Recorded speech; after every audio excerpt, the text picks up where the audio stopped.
Okay. All right.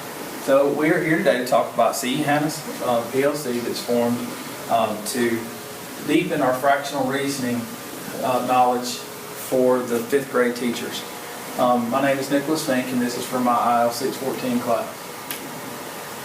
So our PLC team members are comprised of the 5th grade teachers. That is 4 math teachers, 1 special ed cooperating teacher, and 1 Title I teacher. The principal, Clint McCall, and the 2 assistant principals, and then 2 AmSty specialists, Kelly Roper, which is the K-5 mathematics specialist, and myself, an AmSty 612 specialist. So these are the members of the team. So the area of focus was determined by a collaborative team, and what we did was we looked at the data to let us know where our focus needed to be. So fractions stood out as a place where we needed a little help for the 5th grade. So the issue was when we dug in, the resource that was being used to deliver the material to the students really had a heavy focus on procedural rather than the conceptual that needs to be there in order for all of it to make sense. So the PLC was built around the DeForest 4 questions. So, it's the what do we want students to know and be able to do? How will we know if they know it? What will we do if they do know it? And what will we do if they don't know it? So what we decided to do here with this PLC took place over time. It was a partnership.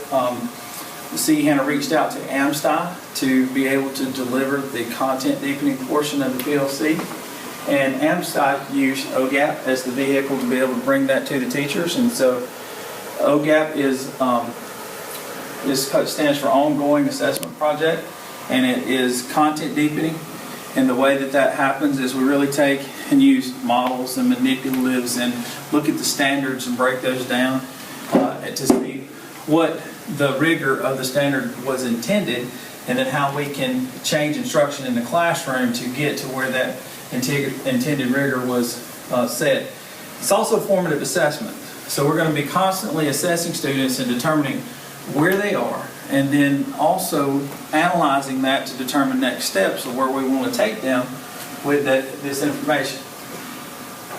Then finally, looking at the resources that are in-house, that are on site, to be able to use how do we need to change those to get from that procedural to the conceptual, and then what additional resources can we find to be able to solidify the fractional instruction. So here's the timeline. Starting in January 23rd and 24th, the 5th grade teachers will come to the JSU In-Service Center, and they'll go through the first 2 days of fractional, reasoning, and OGAP. And then they'll come back to finish up the last 2 days on March 6th and 7th. Now notice there's a month. Where'd February go? So what we have built into the training is also a coaching follow-up that will take place, a 2-day coaching cycle that will happen with all the teachers that come for training in February. And then it will happen again after the training is complete from March 6 and 7 in April.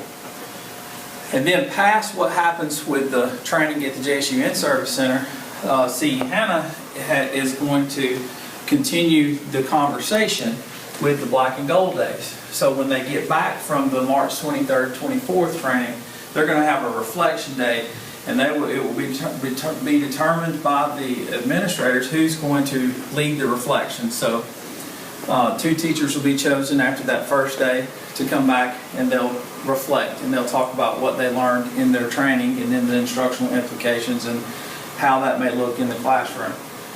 And then from there, they will schedule learning walks to be able to go into each other's classrooms and to see the implementation taking place from the learning of the OGAP training.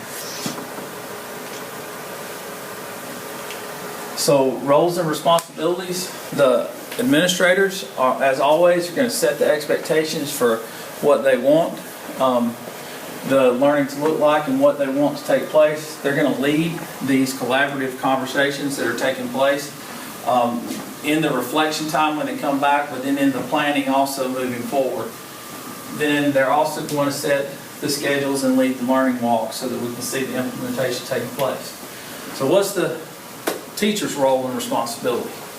Well, number one is to be great in training, to come with open mind and ready to learn at our OGAP sessions. And then the implementation of the learning that they take from the OGAP sessions. And then they also want to be a great team member in the collaborative planning process and how it's going to look in each other's classroom. All right? And then for AMSTI, what falls on the AMSTI folks will be the content deepening using the OGAP and then being here for the coaching cycles that's going to follow afterwards. So how are we going to know if this PLC is working? What are the assessment tools that's going to be looked at and used?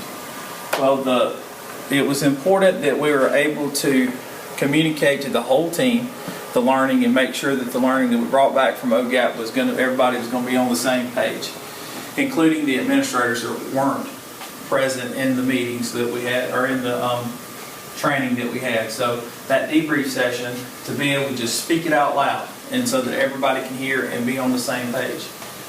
Then the coaching cycles. Now the coaching cycles are going to be, you'll be able to see the teachers interacting with the AMSTI specialist, but we also want the AMSTI specialist to reflect each day as they finish up a coaching cycle with administration, so the administration kind of knows where we are in the process the whole time, and then they can decide if they need additional support in certain places or not. Then the data reflections. Now, as we do this over time, what's going to happen is students are going to take some more benchmark assessments and things like that. And so the progress that we're making should show up in the data. So the last way will be through instruction. What does instruction look like? So one of the things that OGAP should do is it should kind of turn instruction upside down from what it traditionally has been, and it's going to look different. That being said, we should see evidence of that in the instructional rounds and the learning walks. So it'll be visible in the classroom. You're going to see some 4-pod groups. You're going to see some manipulatives out. You're going to see some students discussing and maybe even creatively arguing their points back and forth, making sure that we're not just sticking to those algorithms, but really pressing on why this stuff is what it is. And so after implementation took place, this is some evidence of that implementation. So where you can see the kids working with manipulatives, the fraction bars and the fractional pieces up there. So this is just some pictures from the days of the coaching cycles that we had implementing the new learning from OGAP fraction. And this is the reference to the DeForce 4 questions.